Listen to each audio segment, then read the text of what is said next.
Hello everyone, আজকে লিচু নিয়ে 10 লাইনের একটি ছোট রচনা শেয়ার করছি। লিচু গ্রীষ্মকালের একটি অত্যন্ত সুস্বাদু, মিষ্টি এবং রসালো ফল।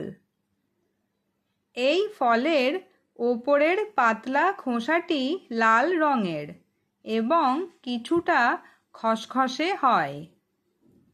খোসা ছাড়ালে ভেতরে সাদা রঙের নরম ও রসালো শাঁস দেখা যায়। লিচুর মাঝখানে একটি চকচকে খয়েরি বা কালো রঙের বীজ থাকে।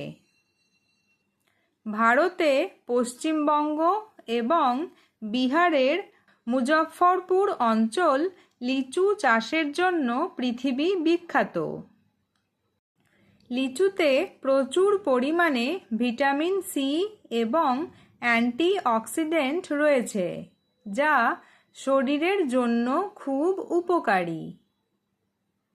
গরমের দিনে লিচু খেলে শরীর ঠান্ডা থাকে এবং রোগ প্রতিরোধ ক্ষমতা বাড়ে।